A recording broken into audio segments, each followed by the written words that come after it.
Sir, yung sa technical briefing para dun sa bill creating the Independent People's Commission, opo, ano po ba yung pinaka-end goal nito? Meron kasing dalawang bill, yung pagbubuo ng Independent Commission Against Infrastructure Corruption, yung ICAIC. So yung House Bill 4453, yun yung isa sa co-author ako, along with other several lawmakers. And then yung isang House Bill ay sinusulong naman ni Representative Chanco.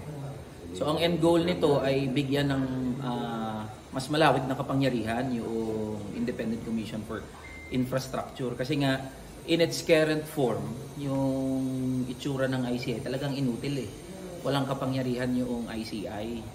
So ang goal dito ng mga lawmakers ay mabigyan ng kapangyarihan. Doon sa House Bill number 4453, yun yung pagbibigay ng subpoena and contempt powers. Doon naman sa sinusulong ni Representative Chanco, pwede nang magsampa ng kaso directly, yung ICAIC. Kasi parang ang nangyayari ngayon, duplicity. Kung ano man yung makita ng ICI, kasi fact-finding body nga lang siya eh. Kung ano man yung mag-gather niya na mga pieces of evidence, itatransmit niya rin sa ombudsman yan, tsaka sa mga appropriate bodies ng ating pamahalaan. Sa katunayan, kahit wala namang ICI, pwedeng gawin ng kahit sino yun eh. Basta meron kang mga ebidensya, pwede ka nang dumiretso ng ombudsman. So kaya ang gusto natin, mapalakas pa yung Independent Commission. At yun nga yung pag-uusapan mamaya. Hindi ko lang alam kung naka-open ba ito sa public, pero ang invitation kasi sa mga authors is technical briefing.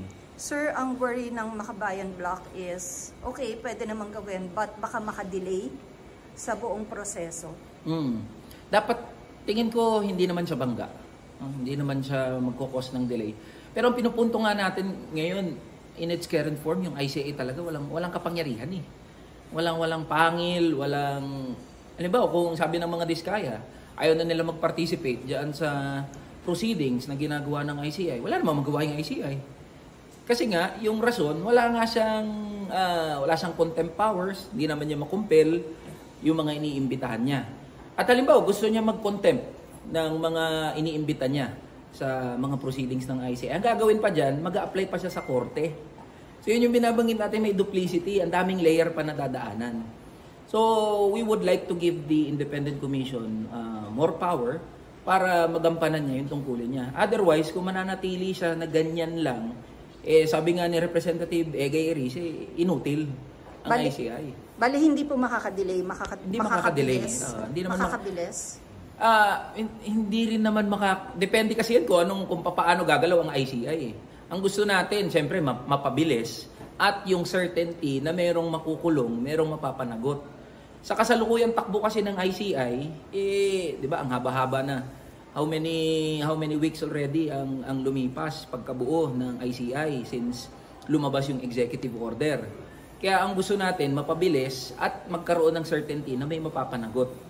We do not agree with what President BBM said, na mamimili ka lang. Gusto ba natin na maging tama yung gagawin ng ICI o gusto nating mapabilis? Dapat nagko-complement yun eh. Dapat mabilis at dapat may makulong. Hindi dapat siya maging dahilan o excuse na maging makupad yung ginagawa ng ICI. Dapat kasi maging malakas yung mga kaso na binibuild against dito sa mga sangkot sa flood control scandal. So in effect, mapapabilis, sir, kasi hindi ka nadadaan sa korte, etc. Yes, kung sakali na maging batas itong panukala ni Representative Chanco and other several lawmakers, mas mapapadali yung pagpapanagot dito sa mga sangkot sa flood control scandal. For approval na yun, sir, ng committee? Hindi pa. Pag-uusapan pa lang ano yung nilalaman ng House Bill 4453 tsaka yung bill ni Representative Chanco. So dadaan pa rin siya doon sa usual process ng paggawa ng batas. So kasi kung anong aabutin mamaya sa committee hearing. Sir, We've been very consistent, no? With or without ICI, pwede nang pakilusin yung mga ahensya ng gobyerno. We have the ombudsman. Yun exactly ang mandato ng ombudsman. Kaya nga siya tanod bayan at yung kapangyarihan na mag-imbestiga, magpatawag ng investigasyon, iisamon niya yung mga nasangkot dito sa mga iskandalo gaya ng flood control. Pwede nang gawin ng gobyerno eh. Kaya babalikan natin ba't ba ginawa yung Independent Commission for Infrastructure. It was created at the height na galit na yung mga tao nung sumabog na yung issue ng flood control scandal. So ginawa yan para pahupain yung galit ng mga tao. Na makita nila na merong ginagawa yung pamahalaan, yung administrasyong Marcos Jr. So, yun yung rason doon. Pero sa kasalukuyan niyang itsura ng ICI, inutil nga eh. Paulit-ulit lang yan.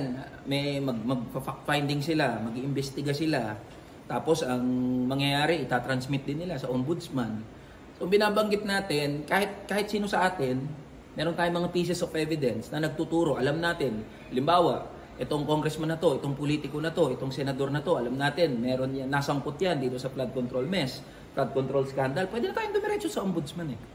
Tapos ombudsman, magkikick in din yung proseso ng ombudsman. So may yung duplicity. Ang dami pang layer na pinagdadaanan. Sir, baka may reaction lang kayo. Tinutulak ng Makabayang Black na investigahan na rin yung anomalous flood control projects.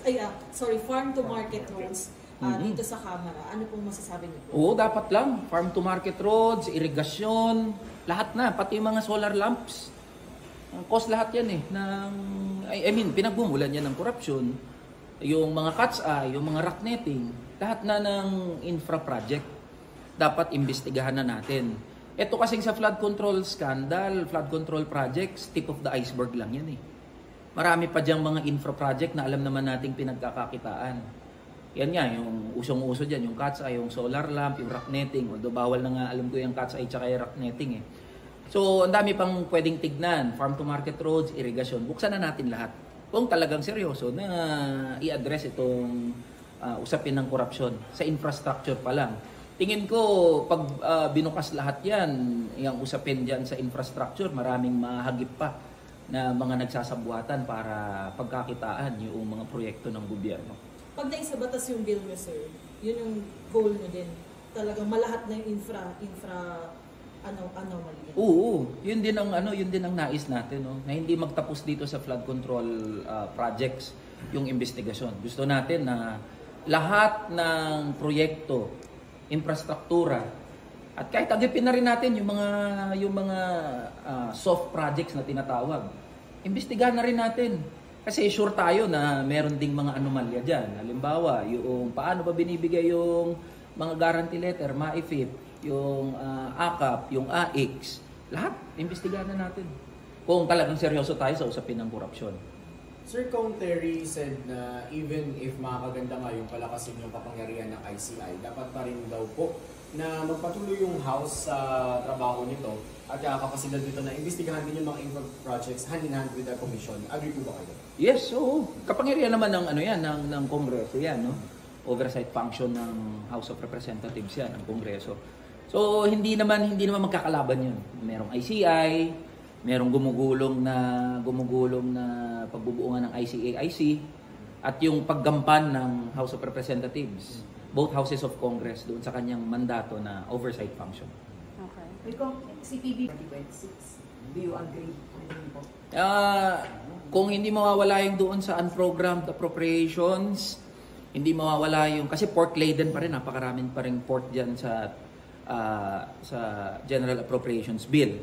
So kung hindi yan mawawala, baka nangangarap po si PBBM. Baka siya lang naniniwala doon. So yung ating call, natanggalin yung unprogrammed appropriations, tanggalin yung mga pork dyan sa budget, nagpapatuloy yan. So kailangan nating makita, dapat mag-manifest yan doon sa final version ng General Appropriations Bill from the House at saka sa Senate version.